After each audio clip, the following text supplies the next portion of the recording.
course. As a woman, I was like, is that troubling? And I'd ask him, no, he swore to me that they hadn't even shared a bed for a year and that they were protecting the kids and not publicizing it. Or not making it known to the press. And so we kind of had to be a little bit under the radar, not a little bit, we had to be really under the radar because as Johnny pointed out, that the world would blame me and call me a homewrecker, even though I had nothing to do with it. So we were secretly dating, and then, it was beautiful.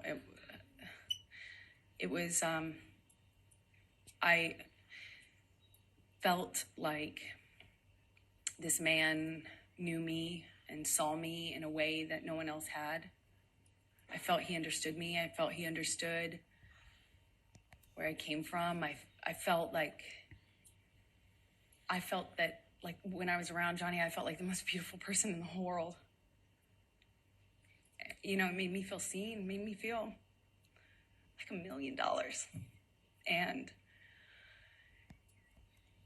that kind of feeling where, it's just lavish gifts and lavish expressions of love, and how he had never met a woman like me. I remember he took the foil off of this bottle and put it on my ring finger, and I had only been with him like days, or maybe it was weeks at the time. Yeah, it was probably about a few weeks, but it just felt very intense. But we weren't doing normal life stuff. We weren't like stuck in traffic with each other. We weren't going to the grocery store and doing life. We were like hiding in these places around the world. He has so many homes. And so we'd be in one of those homes, or my home at the time, and it would be like a bubble, like we were in this little bubble of secrecy, and it felt like a warm glow, as we would say. Just music and the kind of books that we both loved, and poetry that we both knew by heart, and it felt like a dream. It felt like absolute magic. So while you're dating, I take it you're dating at this point, right? Yeah, sorry, while you're falling in love, you're also dating, right? Okay. Yes. Did there come a time early on that you ended up going to his Bahamas island? Yes. So shortly after, we, I think, started dating October of 2011, and as I mentioned, this bubble, where he'd come over to my house and not leave for like 3 or 4 days, just smoking cigarettes and playing music and reading poetry to me or painting me, or, just talking. And then he would disappear. And there'd be just no way to get a hold of him, no way to contact him. At first, I didn't really think anything about it, but he disappeared at one point, and then came back and said he was dealing with some health issue, and would I join him in the Bahamas? And I think that's when I learned he had an island, and I was on a trip with a friend of mine in Spain, and it was for the holidays, and I kind of rerouted my trip so I could come and land in LA landing in Miami instead of LA, so I could go and meet him on the island. And he had Keenan come and meet me on that trip, like in Miami. I get off one plane, get onto another, and go and join him on his private island. And I noticed he was drinking Beck's and tea, like lots of tea. And I didn't foolishly think anything of it. I just, thought the man really, seriously, I missed it before, but really, really loves tea. And we had this beautiful, less than a week probably, trip in the Bahamas, a private island, beautiful sandy beaches. It's a scene that you just don't, I had never experienced anything like that. It was a beautiful place, a beautiful time, and I fell head over heels in love with this man. So after the Bahamas, I assume you came back. And are we talking now early 2012? Yes, that's correct. Okay. So what were you doing work-wise while you were dating him in this early stage? What I always do, I would be taking job to job to job, going from one movie to the next, mostly not filming in LA. So weirdly, you live in LA to go shoot on location in other places. So when I was in town, we would go back to this bubble, this, like insular bubble with beautiful, blaringly loud music and no one else and nothing else. And then, I'd go off to work. And so would he. Eventually, yeah, he left to shoot Lone Ranger, I believe. Okay. Now, we've heard a little bit about Lone Ranger, and that's about mid-2012, is that right, when he was shooting that? That sounds right, mid-2012, yeah. And were you shooting anything at that time? I was shooting...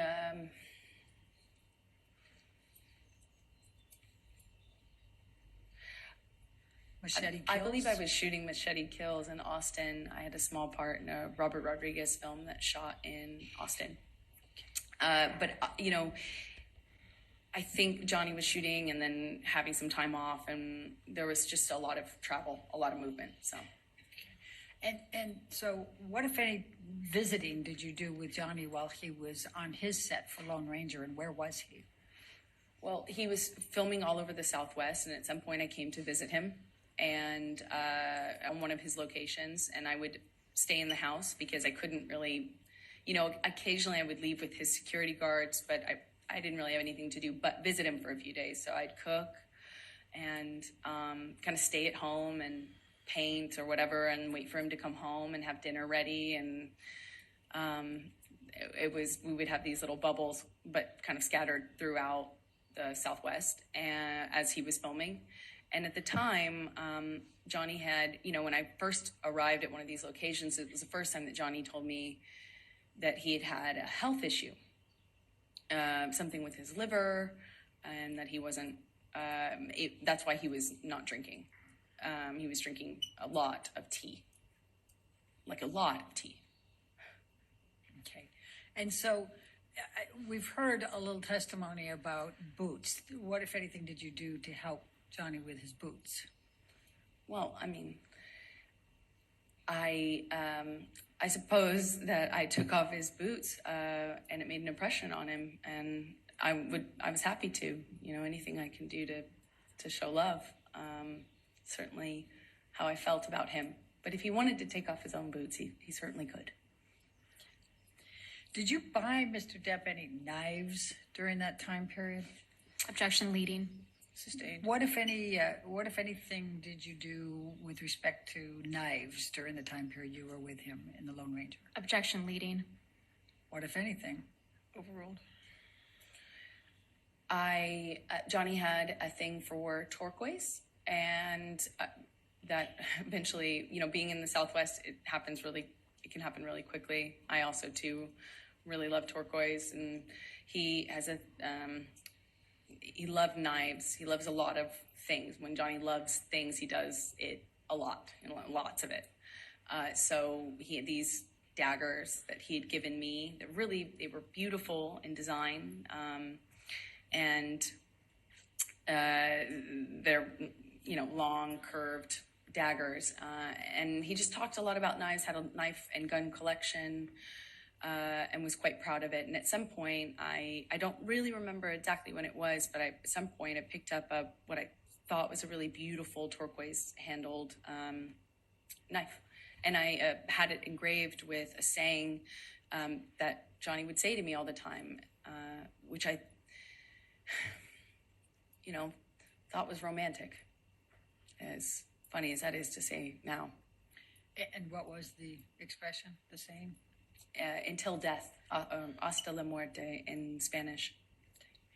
Now, by the time that you're visiting Mr. Depp in during his shooting of Lone Ranger in the June through August 2012 timeframe. What, if any, relationship has he developed with your family? Oh, well, starting really early on, Johnny was so kind, so generous to my family, but especially my mom and dad. He met my dad, and my dad's a big personality. He's a rowdy guy, and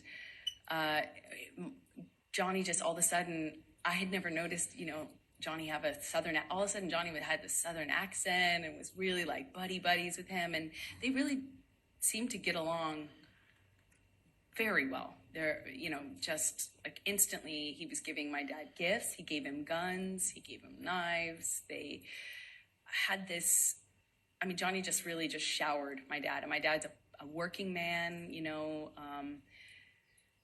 salt of the earth guy. And he was just like, floored. He's getting all these amazing gifts and being invited to come on to these locations. And, Johnny's this big movie star. And my dad was just like, I think my dad would have married him himself, not if I hadn't. And he just instantly, he gave my mom jewelry, brought her out to come and see me while I was visiting Johnny on Lone Ranger in some part of the Southwest. I think it was Colorado.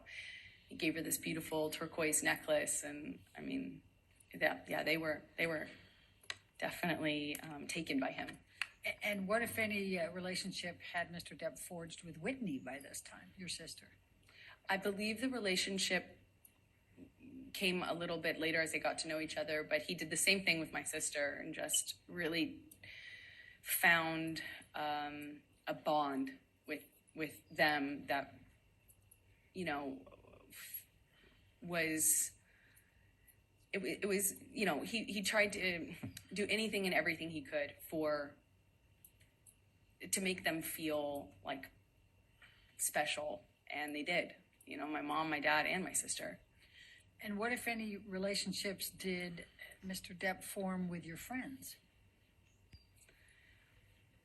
Well, Johnny's so generous and can be this really, like, overly generous almost, like showering you with gifts and compliments and just, and he has access and means to really, we're not talking about giving you a card. We're like talking about just these like extravagant trips or these extravagant gestures, and it's a lot. And he did that with my close friends. I relied heavily on my friends and had a pretty strong support network with them, and he really just showered them with generosity and love and light, and invited them to come to these exotic places and flew people here and there. He's incredibly generous. So going back to the filming of The Lone Ranger, what, if anything, did Mr. Depp do with respect to a horse? Objection leading. What, if anything? Overruled. Johnny at one point insisted on buying me a horse, and I, of course, said that's extravagant. There's no way I could accept that. That's how will I take care of that horse? It's so extravagant. So I said no, of course. Eventually, he got a hold of my dad and worked it out with my dad, like what kind of horse to buy, and then showed me a picture of this horse and said, "It's yours. It's coming here." I think it was being transported, and he said, that he had my dad's help on it, picking out. And I grew up on my dad's horses. I grew up riding with my dad, so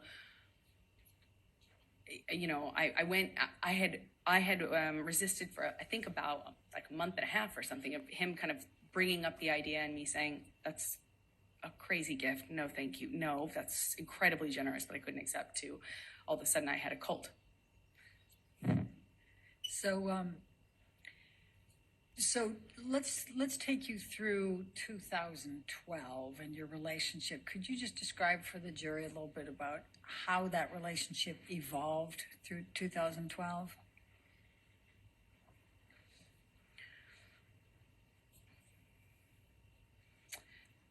It was always intense. It didn't become intense. It almost started that way. When I was with him, I